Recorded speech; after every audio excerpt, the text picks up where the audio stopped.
The Art and Craft of Building and Dismantling Narratives, featuring Mr. Vikram Sood, a distinguished former chief of the Research and Analysis Wing, RAW of India. He is a respected author and strategist known for his profound insights into intelligence, geopolitics, and national security. Before we come to the topic, while I was preparing for this, narrative building, there was this thought in my mind. As a nation, we, honor our martyrs, the soldier who is fighting at the border. We duly acknowledge their sacrifices, and then, to some extent, I understand that we honor them. But there's a huge number of men and women spread across the world working for India who are unnamed and have been trained by legends like Vikram Sood. So these men and women who cannot be named have sacrificed their lives and times. So before we get into the discussion, can we have them in their thoughts and give them a big round of applause? And as I say that, that is also the introduction of our guest here. His 39 years long service for the country, heading the Research and Analysis Wing. I mean, it's unparalleled. And if we are to build a narrative for India, it is people like him who have been instrumental, and whatever success we see at the international level, it is these unnamed men and women and people like legends like Vikram Sood who have made it possible. A round of applause for Vikram Sood and his sacrifices. As we start with the topic, sir, the art of building a narrative.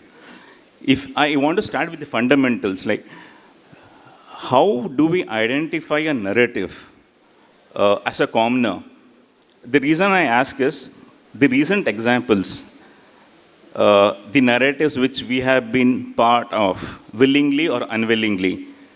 I can take the example of CAA being anti-Muslim, or the Kashmir being a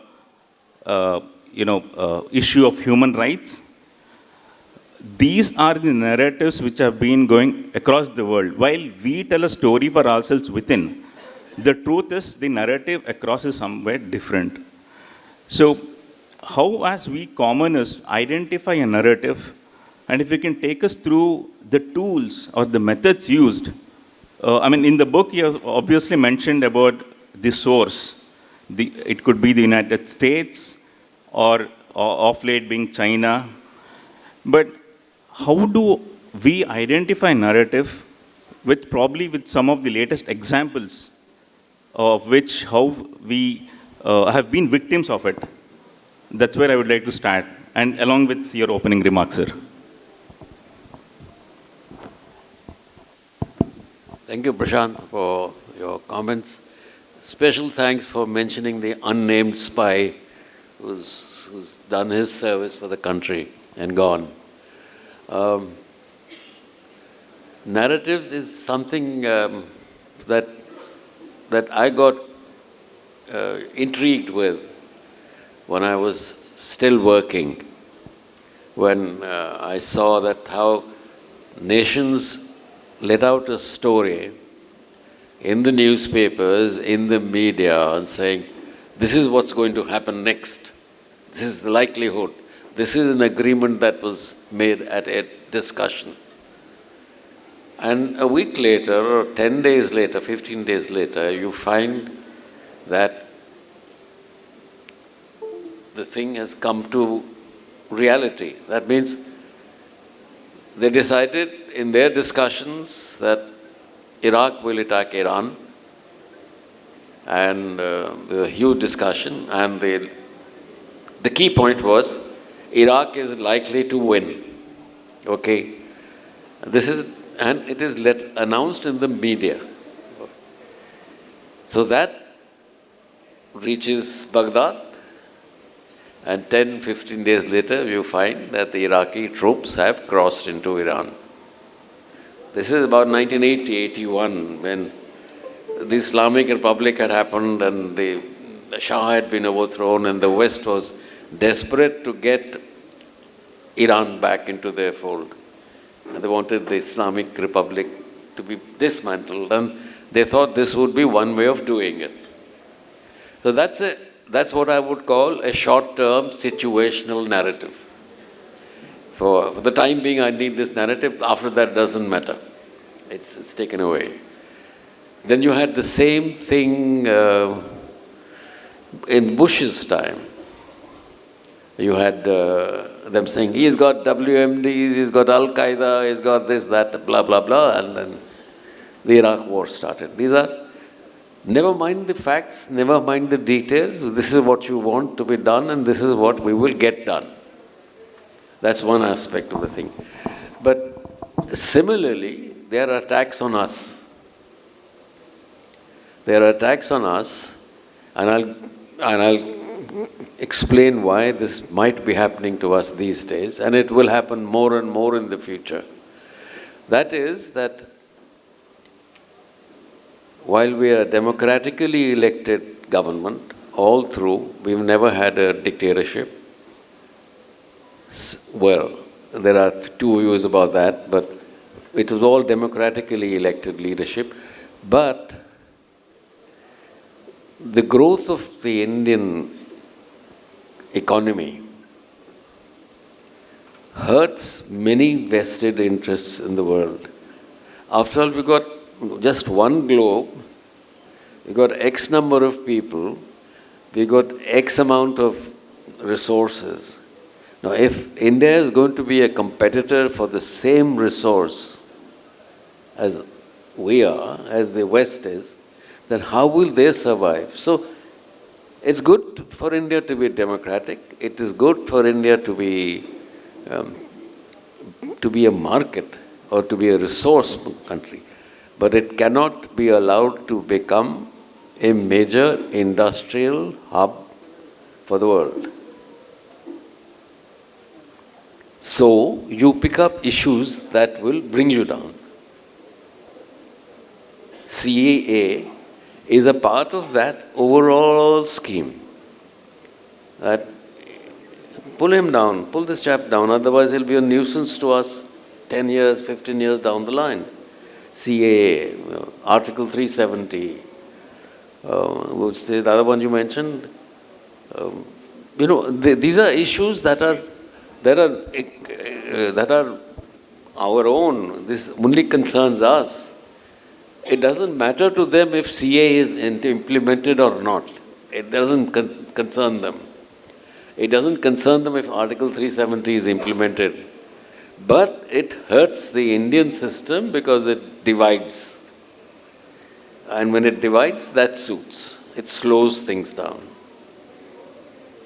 Slow down ho gaya na. You succeeded in the NRC and all that thing has slowed down. Your mission has been served. And who does this for you? They don't send in troops from outside. They don't send in, it is the beam of the radio, TV, television, and people here in your country that contribute to this big opposition and protests and demos. So this we have to be prepared for. This kind of obstruction will continue to happen. Narratives will be built against you because it doesn't suit the other side to have a narrative that we might build for ourselves. So, I could go on and on this, but I think that is why these are narratives that are thrown at us. Now you want to react to that? I don't think we should do a counter-narrative per se. There can't be a counter-narrative to CAA in any case. There is no such. So you have to hit them where it hurts. You have to find reasons where it is a kind of a conflict. It's not a meeting of happy equals deciding things. This is, your national interests are involved, ultimately. You want to grow, you want to be counted among the biggest 10 or 5 countries, your fifth largest economy is actually a worrying thing. Fourth is even worse. So you have to learn to be a little more, appear to be a little more modest till your time comes. As they say, either you create a narrative or it will be too late before you understand you're part of somebody else's narrative. Yeah. So either we build a narrative or else we'll always be the victims and be crying about it. You have extensively covered about, especially in the case of US, especially after the World War II, the kind of institutions they use, the kind of tools, if I may use that word, it could be cinema, it could be the NGOs. You have given innumerable examples. For the sake of the audience, if you can give us few examples of how the US machinery, it could be even the military-industrial complex. So the kind of the various machinations which the narrative factory uses to push its narrative, it could be media. I mean, if you can take us through some of those examples which you have highlighted, that would be very helpful to understand, and then probably we can take it forward what it means to India and how we can build our own narrative, sir. Well, I think for the past 200 years, the West has ruled the world. And they have largely been unopposed. There's been no opposition to the rule, except when the communist system came up, but it was still a Western concept, largely, till the Chinese came. But let's just focus on where the main universal narrative is built. Okay? And the instruments that you use are, there's no limit to it. It's newspaper, radio, TV. Now, with the internet, everything is thrown in as the means of communication, sending the message. You want to send a message of superiority, military superiority. You publish journals saying that the Americans have got this weapon which will destroy so much in, ICBM capabilities, stealth weapons, stealth aircraft, the drone, weaponize the drone. All these are a military superiority to be attained. You have economic superiorities. You have, I can make genetically modified food. I'm now researching to make artificial food. Because you have to feed 8 billion population. We don't have the food. So I'll give you artificial food. You have to reduce the population, then you have COVID. There is a lot of talk in the West that COVID was not COVID. I'm not sure whether they are right or wrong, but there is a narrative there on both sides that it is there. Then, how do you impress the common mind? You go to New Delhi, if you're familiar with that. You go to Raisina Hill, where the Secretariat is, North Block and South Block, and you have at the end a huge, massive building called Viceroy's House, Palace, now Rashtrapati Bhavan. That is a signal of power. Okay? And he drives down on his coach with his coach and his warriors, and he has tall Indian soldiers escorting him. So that is the power he has showing you over us. And that's what we accepted for a long, long time. Even after independence, we consider ourselves to be a very peace-loving, never attacked any country, we love our peace, etc. Now that's very good for diplomacy, but it's not good for statecraft. Statecraft is totally different. Statecraft means I must show the others how powerful I am, how difficult I can be, how demanding I can be. In short, it is better in international statecraft and in the world of give and take to be feared, not loved.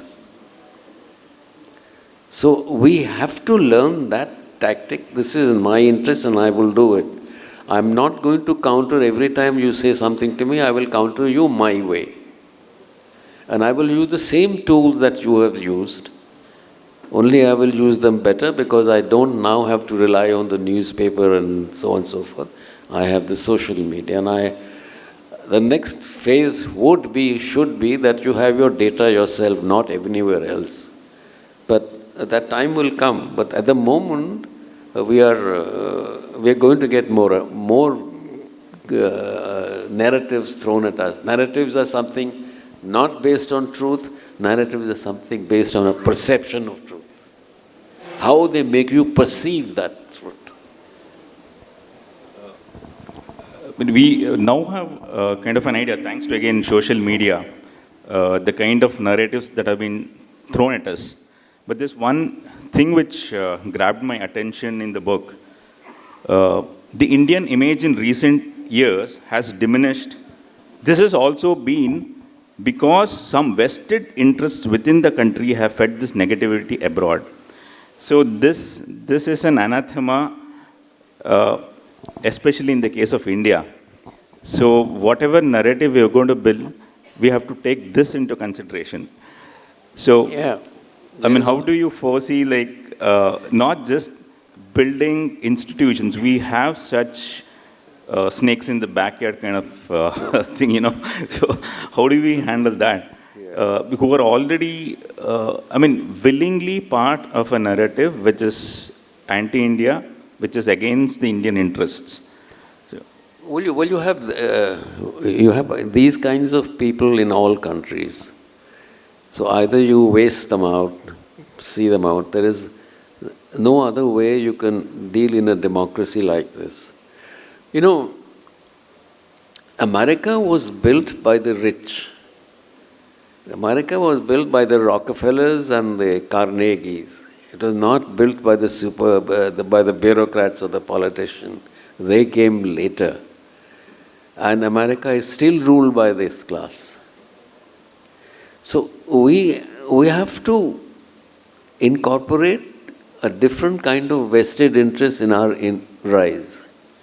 That means we must be able to feel proud of an India that is commercially, industrially sound.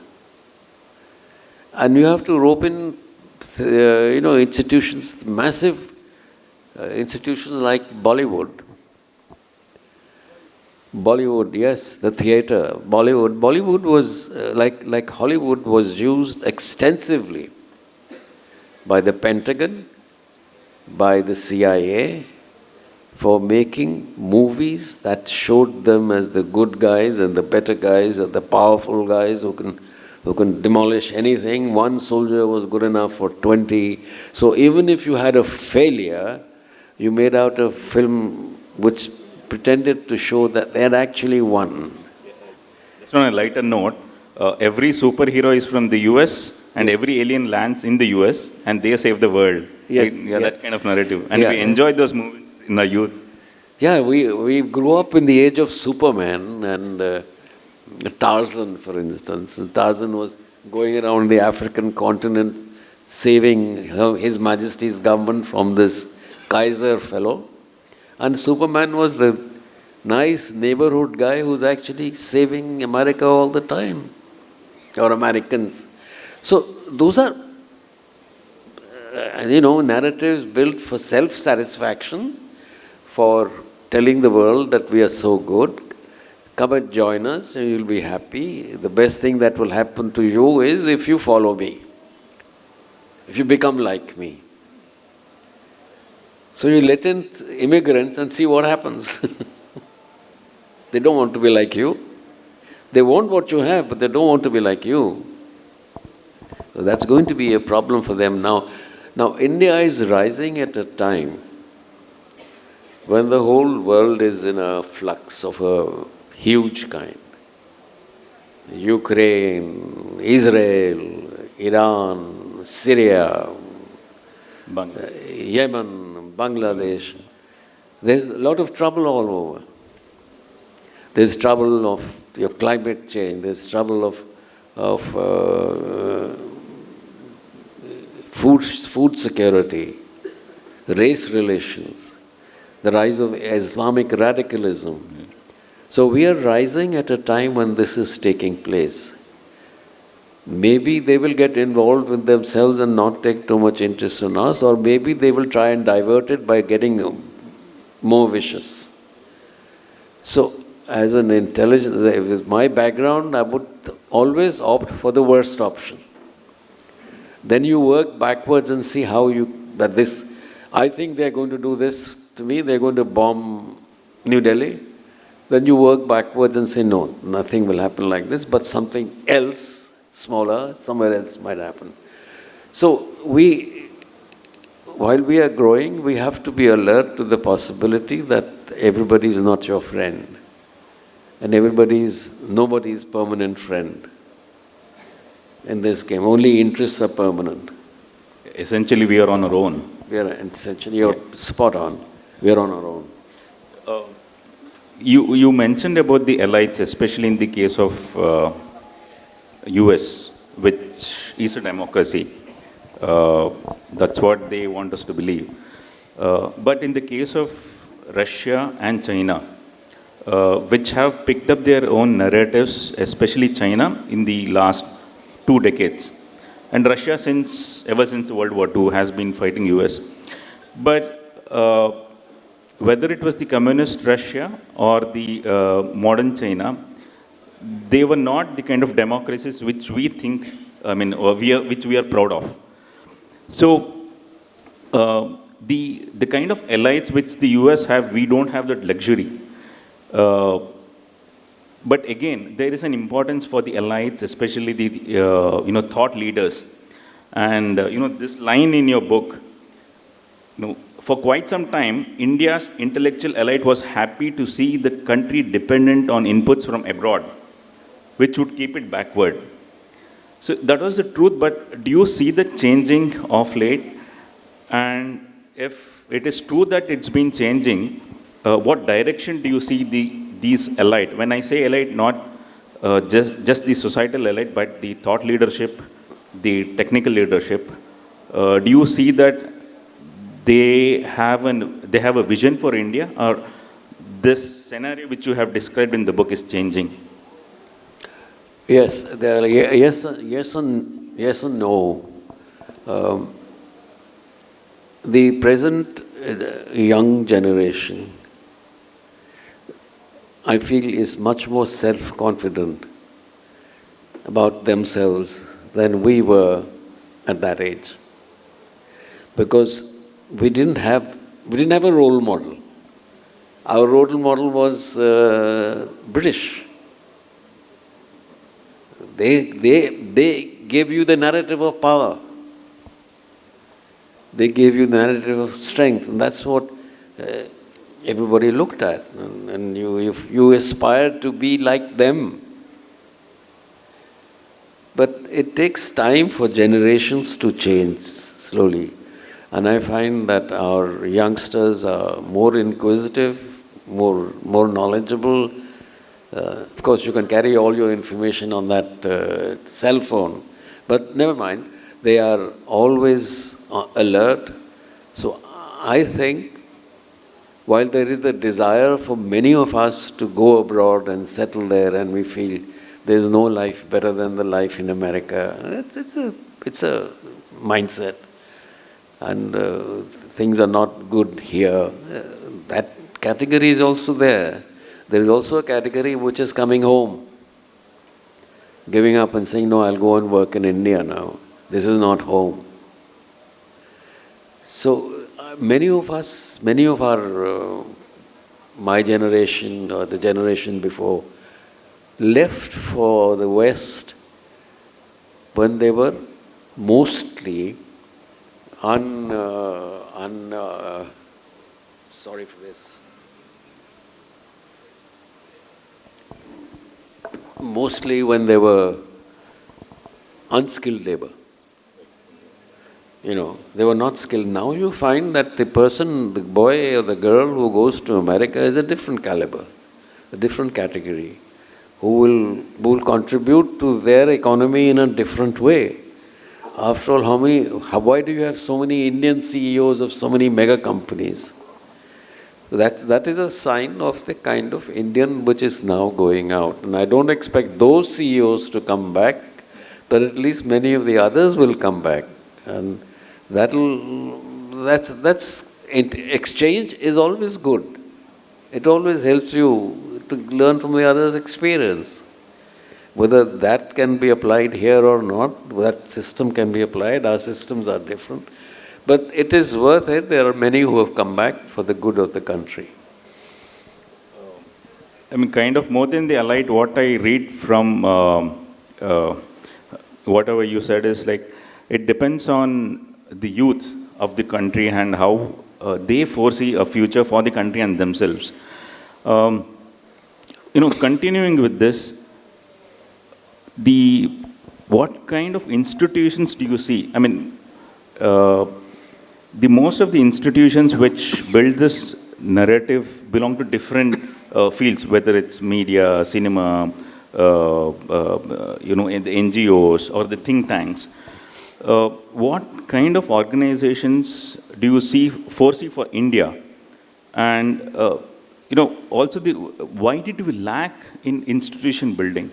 Institutionalizing an effort is very important for a narrative building.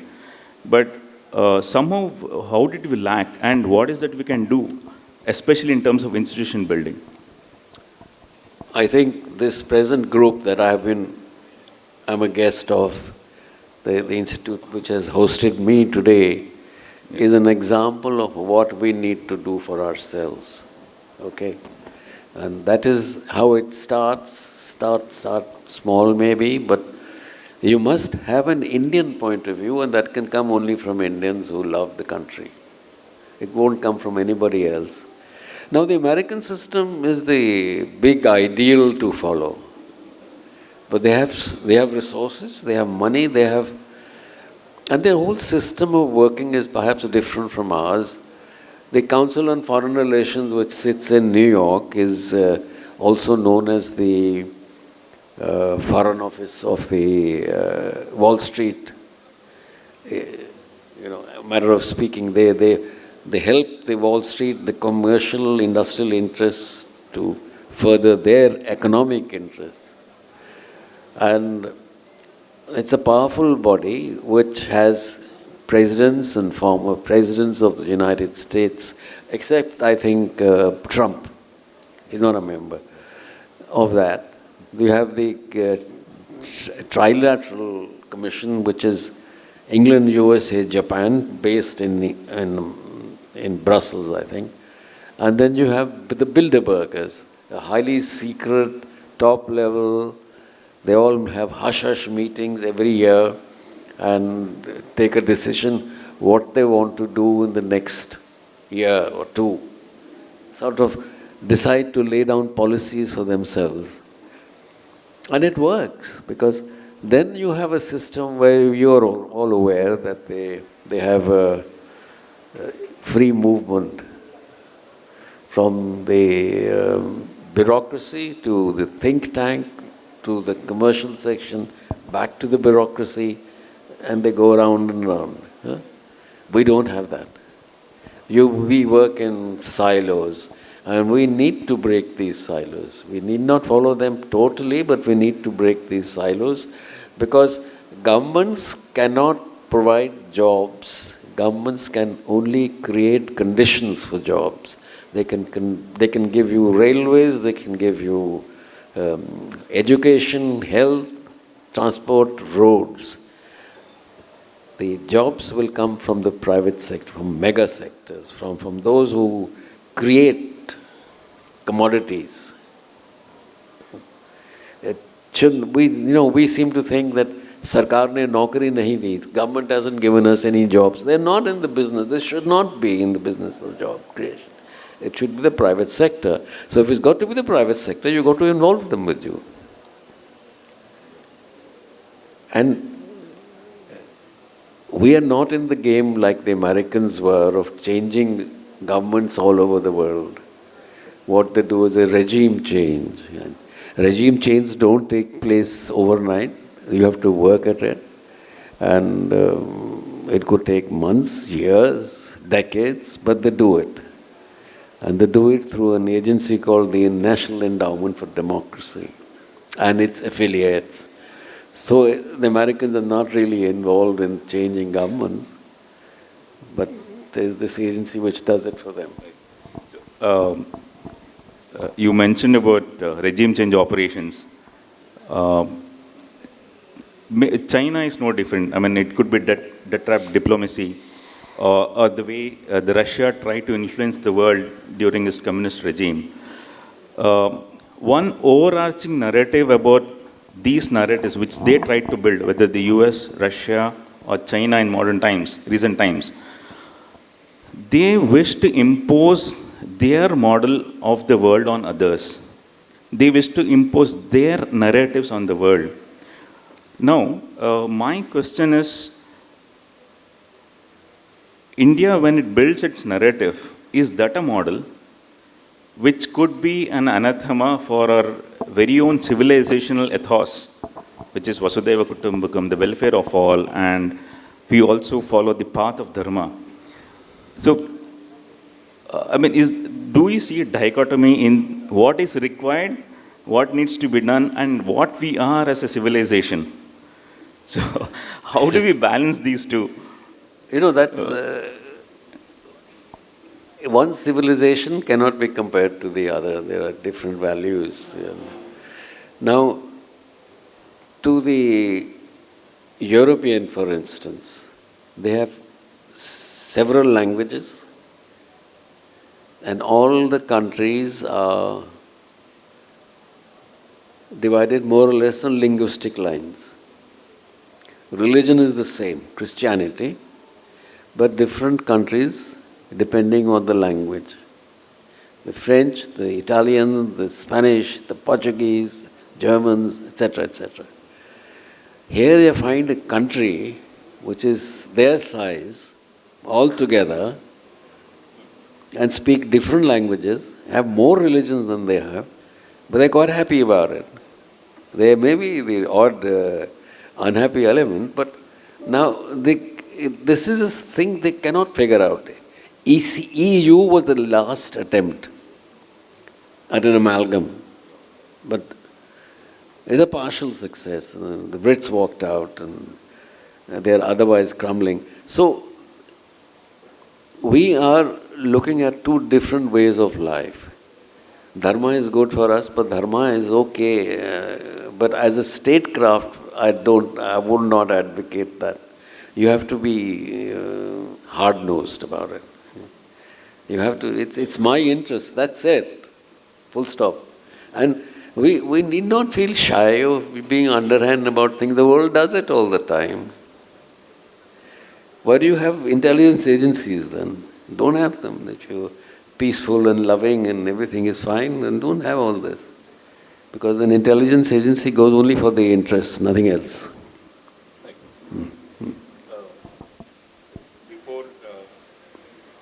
Before we throw it open to the audience, just one last thing. This is one last thing. So, every day when we go through the social media or the news, we have a lot of things which kind of divides us, and it's certainly part of a larger narrative. It could be micronationalism, or the language nationalism, or the caste divides. So these are the things which we see on social media when we try to counter, people who are concerned try to counter. But given all these narratives within India, pushed from outside or inside, are you positive about having our own narrative which is overarching and powerful, which could actually influence the world in a positive way? Well, there are some days that you feel despondent, but overall, I think I would say that one should be positive. For me, I think the youth is the biggest hope, and we are going to be the youngest country and this youth cohort will not come back to India for 300 years. If you miss this, you're finished. So we have to work on that. We have to stay together. There will be attempts to create division. Do you think riots happen automatically on their own? Do you think you can collect farmers on the streets, on the highway for months, and who's to pay for them? Who's to give them food? You ask those questions and you realize that there is somebody else who's doing this. These are not spontaneous movements. Right. These are engineered movements, and they don't want that. They don't want us to succeed. They probably don't want. And nationalism in the West, nationalism of others is bad. Yeah. The only good nationalism is either American or maybe British, not French, not Italian, not German, broadly. So Indian nationalism is automatically converted into Hindutva. Exactly. Yeah. Which is not so.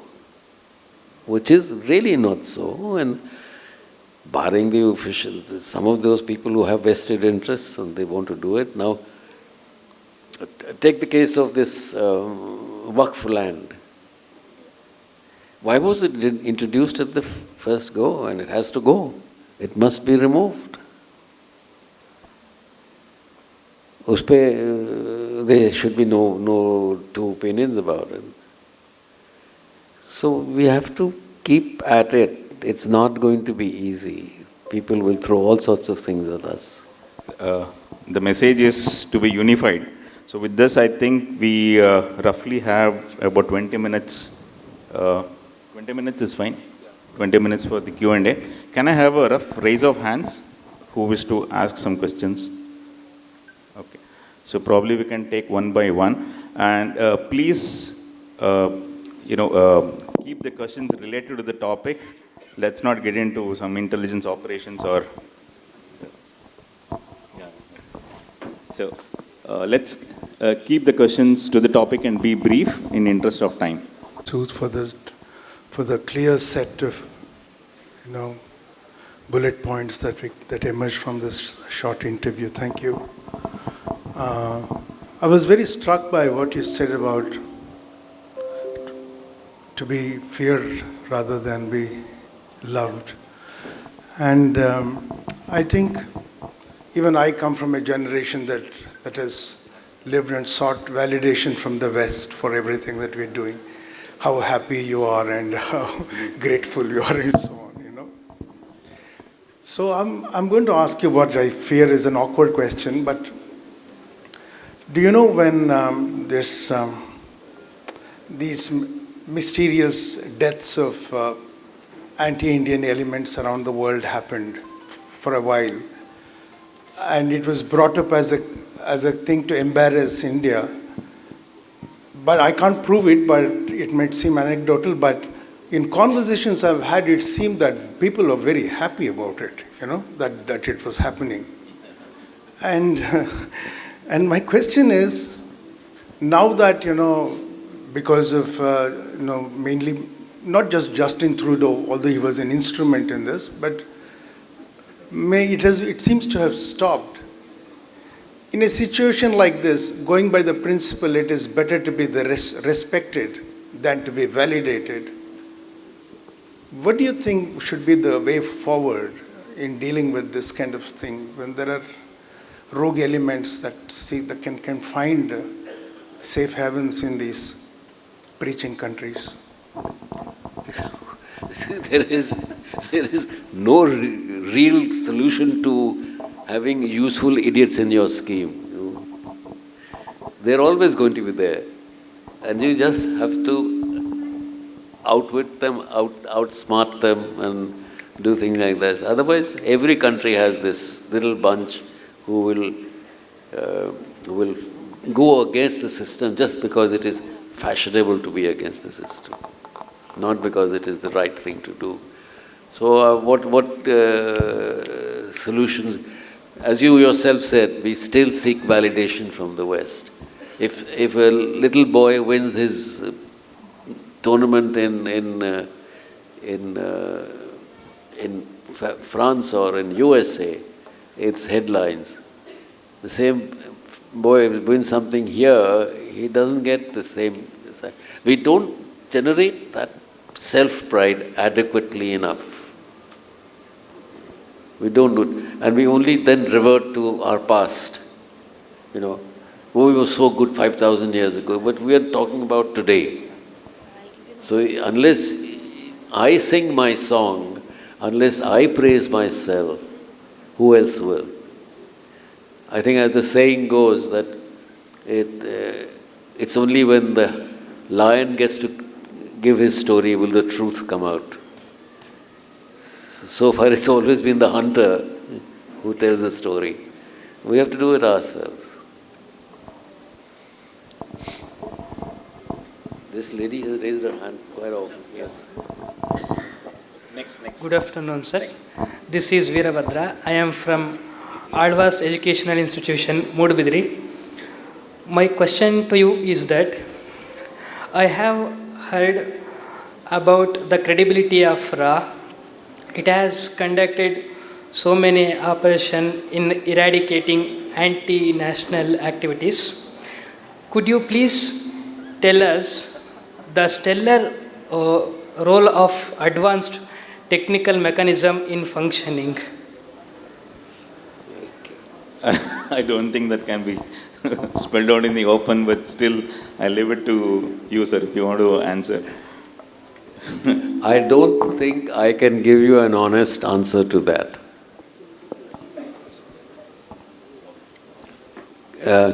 Could you hear me? Yeah, I think he can hear you. I can't give you an honest answer to that, nor should I be allowed to. So I think we leave RNAW out of this picture. Thank you. Can we have the mic here, please? Mic here. To the lady. So behind you. Yeah. And please, a request again, please keep the question to the topic. Let's talk on narratives and our role in it, please. Kindly, yeah. I'll try to stick to the narrative as much as possible. But Meghna ma'am, who's a brave martyr's mother, she wanted to attend Sir's session. And sir, for that I've woken up at 4 o'clock in the morning so that she can attend your session. So I'll... Thank you. Congratulations. Thanks a lot. Thank you very much. So I'll just take a little liberty of... also, so I'll stick to your profession. Sir, our session is tomorrow. I've written a book on Nagrota attack 2016, the Jaish-e-Mohammed attack that happened on Nagrota camp. And we'll be launching the book tomorrow. And her son forms a part of, the bravery and courage with which he was a part of the operation. So talking about Mumbai attacks, or talking about Nagrota, talking about Uri, or talking about the other intelligence failures that we have, what do you think, sir, though we're trying, again, as an author, my job is to, bring out a narrative of the bravery that the soldiers have shown in that operation. Bring out the bravery of the army. But then, sir, I want to know, sir, where is it that the intelligence failure lies, where we can avoid these Fidayeen attacks that keep happening time and again, and we keep getting affected by the Pak-sponsored terrorism? Well, I think I would have to write another book on that. But the thing is, there is no guarantee against intelligence failure. It is after all, a human endeavor that takes place in the assessments and how you play out the story and tell the government what's happening. They say that the recent attack on October 7 in Israel was because of intelligence failure. My understanding of the trade is that a major incursion like this is different from a lone wolf attack. Intelligence agencies do get some information of what might happen at a particular time or in a particular phase of time. Now then two things happen after that. Either your information then becomes woolly or becomes clearer with the days go by, or the establishment refuses to accept it because it does not suit the political motivations at that time. And this has happened the world over on different occasions. Politicians, the leaders of the country have ignored it, let it happen. They say, I haven't seen the proof yet, that even Hawaii, the Americans knew. They did it because they wanted a reason to enter the Second World War. They wanted that narrative. So, you create a situation, you let a situation boil, sometimes it boils too much, you didn't expect it to become so bad, but it does. There is a rationale behind all this.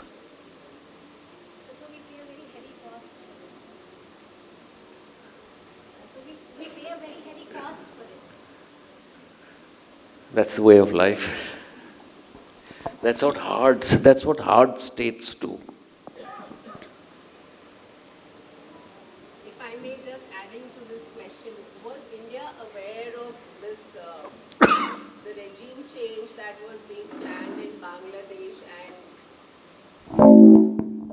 would Indian intelligence agencies have been aware of this regime change being planned in Bangladesh? I have really no idea. I have not asked anybody. I don't ask RAW any questions anymore. So your information and my information in the same platter. Is there going to be a counter narrative to all the bad, things being said by Bangladeshis against India and having Sheikh Hasina in India, etc.?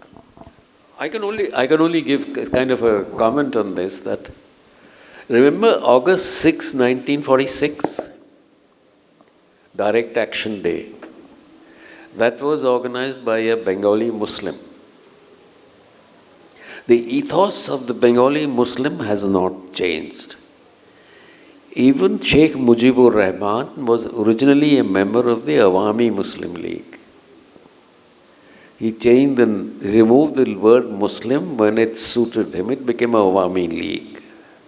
And then he fought his political battles with Bhutto. And I would think that if Bhutto had agreed to let him be the PM, this war may not have happened. So, and the kind of Comilla, you remember Comilla and all those places where the riots took place at that time. What is happening is a rehash of that. It's just a check and repeat. And I'm not sure whether they're genuinely upset with Sheikh Hasina, or perhaps this is a classic regime change. I think it is a classic regime change with our friend coming in from Washington to take charge in a special aircraft the next day. So things don't happen by coincidence. Things are made to happen. Yeah. Thank you, sir. And unfortunately, we've run out of time. I've been asked to wrap up this session. So probably you can interact with Mr. Sood once the session is over.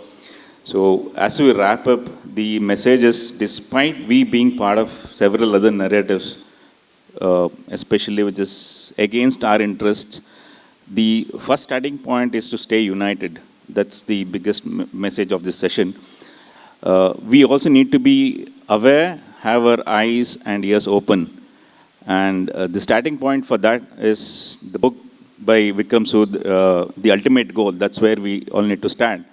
And before we wrap up, can we have a big round of applause for the man and his work, which we usually don't see in the mainstream media. Thank you. Thank you, sir. On behalf of everyone present, I extend my heartfelt thanks to Mr. Vikram Sood for an enlightening session on the art and craft of building and dismantling narratives. As a former head of RAW, his insights into the strategic importance of narratives in geopolitics and national security were truly invaluable. A special thank you to our moderator, Mr. Prashanth Vaidyaraj, for skillfully guiding the discussion and ensuring an engaging session. This has been a thought-provoking and impactful experience. Thank you both.